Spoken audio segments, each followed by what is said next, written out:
So warm welcome to everyone and namaste. So welcome back to our discussion about the topic, the science of soul.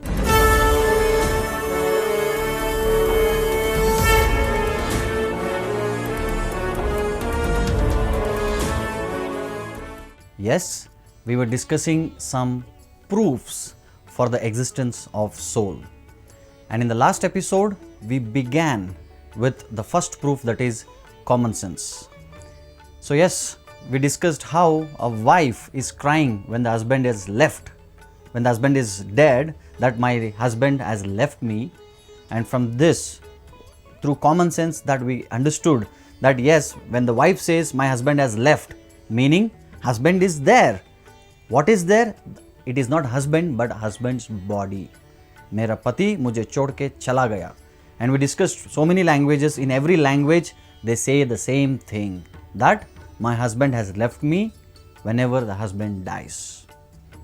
So, a saint very beautifully explains this point. He says, Yavatpavano nivasati dehe, tavatprcchati kusalam gehe, gatavati vayau dehapaye, bharya bibhyati tasminkaye, govindam govindam bhaja mudamate. So Sripad Shankaracharya in his Govindam verse 6, he explains the same thing what I explained. What he says? He says very interestingly, Yavatpavano nivasati dehe, meaning Yavatpavana means the life air. Pavan, life air. So as long as Pavanam, the life air, nivasati dehe, is there in the body. Meaning as long as the soul exists in the body, the life air is existing in the body, until then we ask this question, tavatprcchati, we ask kusalam gehe, meaning kushal mangal hai, sab kuch theek taak hai, everything is okay, are you okay, how are you? These questions we ask when, as long as the soul is there in the body, as long as person living. Just imagine you have been called for somebody's death ceremony, and you go to the dead body and you talk to the dead body. You ask, hello, how are you? And if you ask this question to a dead body, what do people think about you? They don't think, they will immediately take you to the mental asylum. So for a dead body we cannot ask this question. Why? Because yavat pavano nivasati dehe tavat, until then we ask the question, kushal mangal hai, kushalam gehe, gatavati vayau dehapaye, gatavati vayau, this vayu, the life air, goes off from the body, dehapaye, bharya bibhyati tasminkaye. In Sanskrit, bharya means wife. So the moment the soul leaves the body, the wife cries, bibhyati, she cries, looking at the situation of her husband. So that is the point. So even if you want to ask how are you, you can ask only when the person is living. Now let us go and try to understand the second proof. What is the first proof? First proof is common sense. Now let us go to the second proof. I call it as intuitive understanding. So what is intuition? It is an immediate comprehension by the mind without reasoning, and it is an immediate insight. So to understand this, we have to do a small experiment. Let us do a small experiment. Now, if someone asks me or asks you, like if someone asks me, because I am the person who is speaking in front of you, if someone asks me, whose is this shirt? What do I say? This is mine. If someone asks, whose is this watch? What do I say? This is mine. If someone asks, whose is this pant? And I say, this is mine. Same question, right? If somebody asks you the same thing, you tell it is mine. Now let us analyze this point. When I say it is mine, what exactly is the meaning? So whose is this shirt? This is mine.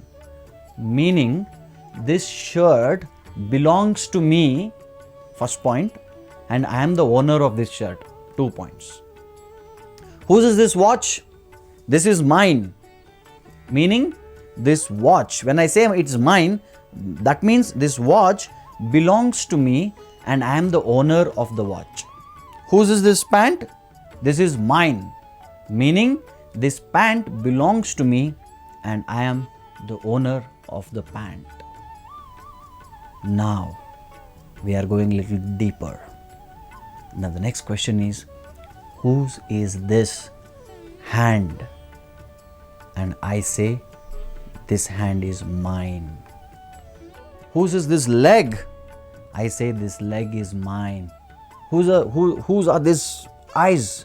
These are mine.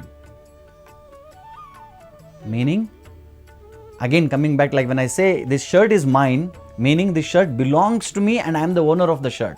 So similarly, when I say this hand is mine, meaning this hand belongs to me and I am the owner of this hand.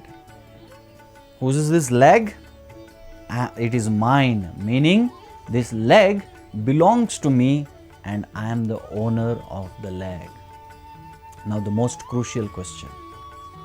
Whose is this body? Whose is this body? And this is mine. Meaning this body belongs to me, number one, and I am the owner of the body, number two. Same thing, if someone asks you, the same thing you say. So from this, what do you understand? We understand that my body and myself, we are two different entities. I am different from this body. I am different from this hand. I am different from this leg. Just like how I am different from this shirt, I am different from this watch, I am different from this pant. Similarly, I am different from this body. That is the point. So now if you see, if just imagine, most of the people think that I am actually body. At the time of death, everything is finished because I am just a body. So if someone thinks like that, what is understanding? If I am actually my body, then if I get a headache, what I should say? I should not say I am getting headache. No. I head aching. If there is stomach pain, I stomach paining. So even in our language, we don't make such kind of statements, because we very clearly know that I am different from the body. So I am not the body, I am different from the body. So this is the second proof, that is intuitive understanding. And what is the third proof? Very interesting. So third proof is the consciousness. Consciousness is the symptom of the presence of the soul in the body. I'll give you more explanation. Just like how sunlight is to sun, similarly consciousness is to soul. Now sun has spread light all over the world. Similarly, soul spreads the consciousness all over the body. And how does soul spreads the consciousness all over the body? Through the medium of the blood. If you see, wherever there is a flow of blood, there is consciousness. I can give you an example. If you take this hair, if somebody cuts, I don't feel any pain. Why? Because there is no blood flow. But when someone cuts at the root, where there is a flow of blood, there I get pain. Same with the nails. The white part of the nail in the front, which is not attached to the root, if you cut it, no problem, no pain. But when you cut the part which is attached to the skin, there we get pain. So meaning, wherever there is a flow of blood, there is consciousness. So consciousness, the soul spreads consciousness through the medium of soul. That is why wherever there is, if some part of our body, if there is no flow of blood, that becomes kind of knot. And you prick it with the pin or pinch it, there is no pain. Why? Because it is not conscious. So if there is a soul, that means there has to be consciousness. And if there is consciousness, then it should lead to three important things. What is that? Thinking, feeling, and willing. Thinking, feeling, and willing should also happen. Now all of you, I think all of us, we know, we are all alive who are watching this program. So all of you, because you are living, that means there is a soul. Because there is a soul, all of you are conscious. You are consciously watching this program. And now all of you are thinking, what this guy is going to speak. Right? You are thinking. Now because you are thinking, there is also a feeling. And what is the feeling? This person is so boring. He's speaking not so good, it's so boring. You are feeling. And what is the willing? I will never watch this program again. There is a willing. I'm just giving you some example. Please do watch the program. So here my point is, if there is soul, there has to be consciousness. If there is consciousness, there has to be three things, that is thinking, feeling and willing. Again, if you come from do a reverse engineering, if you are thinking, feeling and willing, that means you are conscious. If you are conscious means there is soul. You are living. So that is the point. Let me tell you a story. One time there was a person who was driving an ambulance for a mortuary. Like he would every day carry so many dead bodies.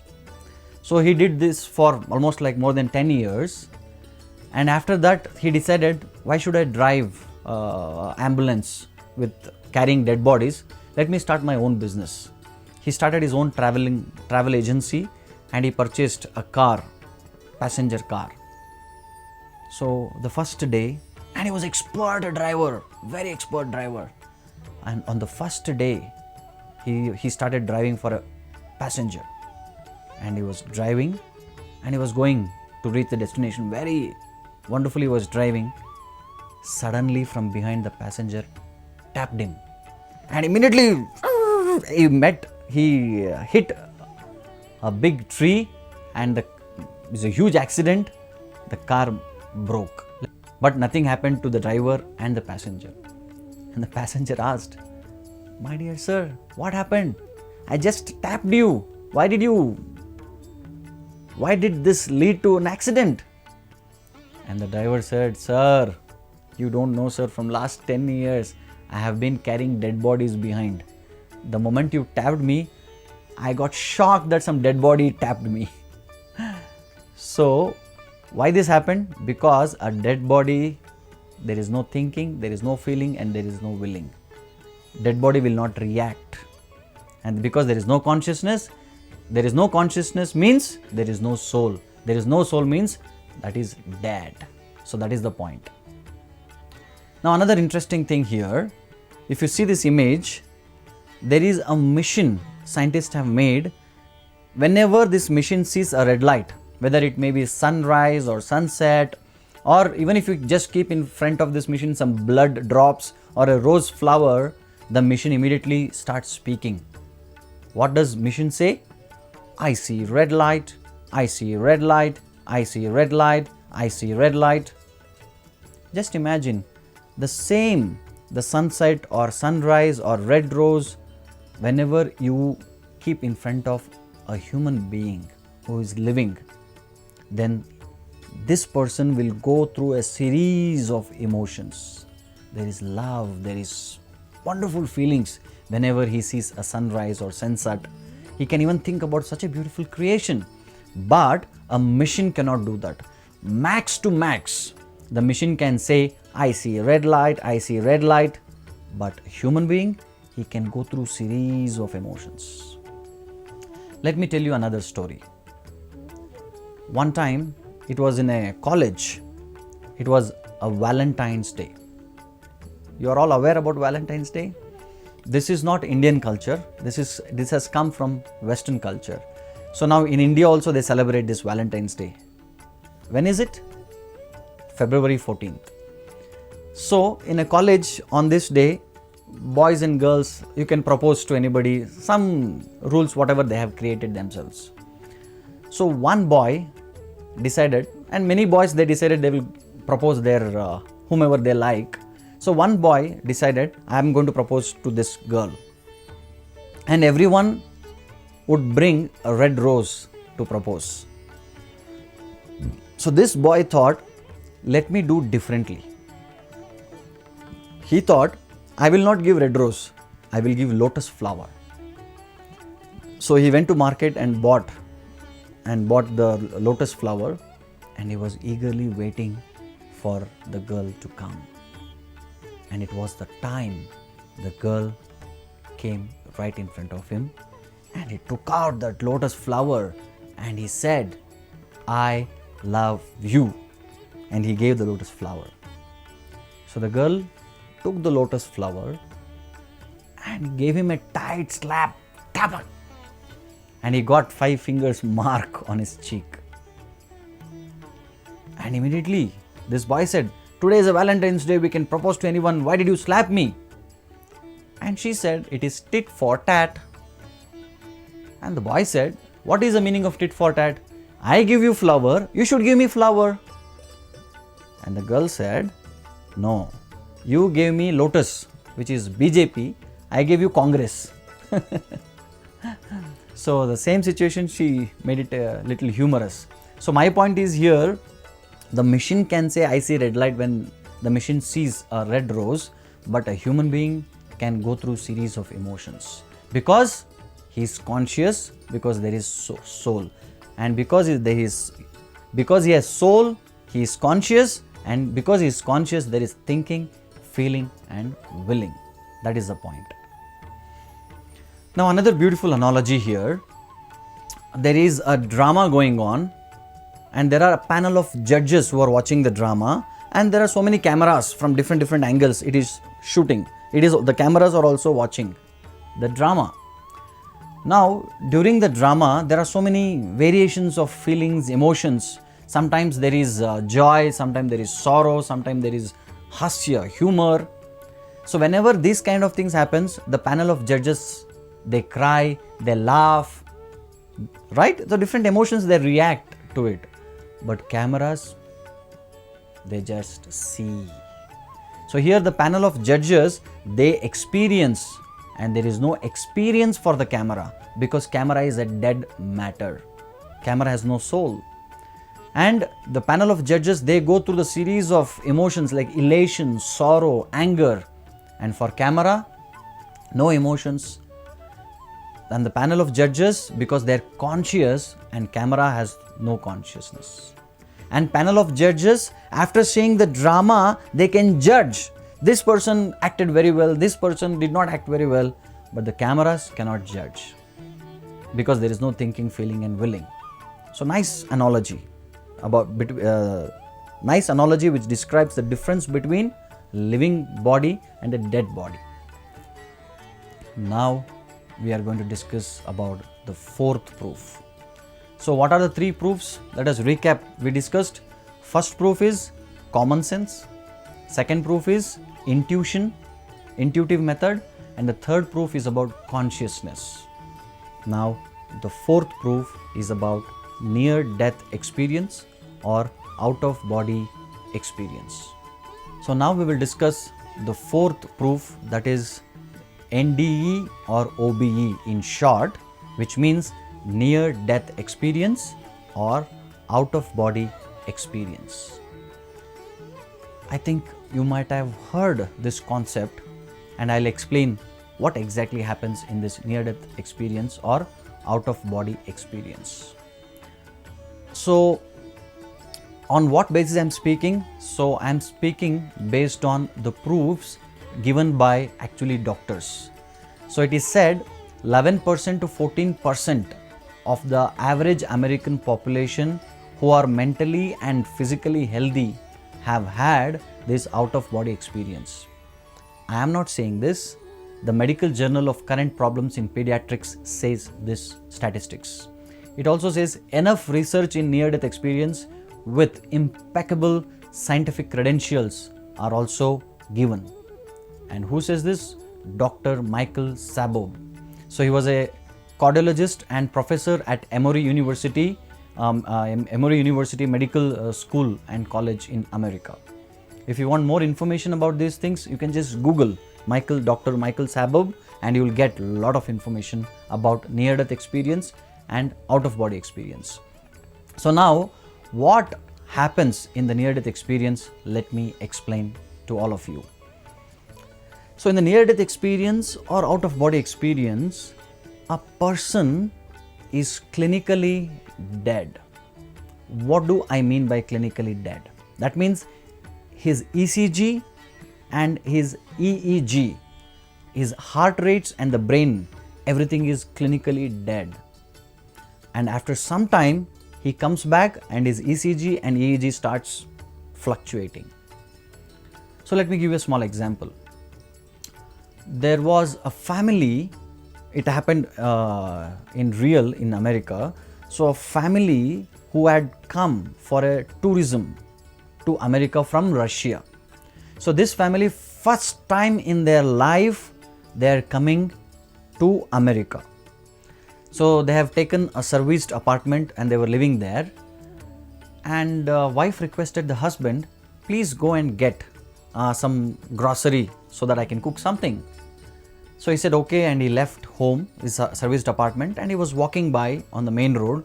Suddenly, by the will of Providence, he was hit and he was severely injured and he was bleeding and he was fallen helplessly on the road. So nearby people, they took him and admitted him in the hospital. So he had been taken directly to the operation theatre, emergency, and doctors asked the local people, when did this happen? They said it was, I think, half an hour back, and it took half an hour for us to get him to the emergency ward. So when doctors checked him, the basic parameters like ECG, EEG, everything was almost nil. It was almost like he's dead. He was completely unconscious. So doctor said, I think we have to do an operation. So they started operating him. It took more than 2 to 3 hours of operation. So by the time the doctors were operating him, his wife was informed that the husband is in the hospital, he's been treated. So wife came running and she was waiting outside to see what is going to happen. So the wife was informed that husband is in the hospital, he's been treated. So wife came and she was waiting outside the operation theatre. What is going to happen? She was completely taken aback by knowing the situation, and doctors treated this person, operated for almost 2 to 3 hours, and after 3 hours he came back to conscious and he opened his eyes, and doctors were very happy that operation was successful. And immediately he said, "Doctor, please come here." He started speaking and doctors were quite amazed. This person was almost unconscious, and after 3 hours he came to consciousness and he's speaking now. And doctors were curious what he's going to tell. And this patient, he said, "Doctor, please go to the terrace, and there is one branch of the tree which is going to fall on the front of your hospital, which can actually damage the entire front glass, which may cost so many lakhs of rupees. So please take care. Please go and immediately do something." Doctors were taken aback. They said, "When did you see this?" "Just 1 hour ago." And doctors knew that 1 hour ago, he was on the operation table. He was undergoing operation. He insisted, "No, doctor, please go immediately. The branch may fall at any time. Please do the needful, otherwise the front glass of the hospital will break completely."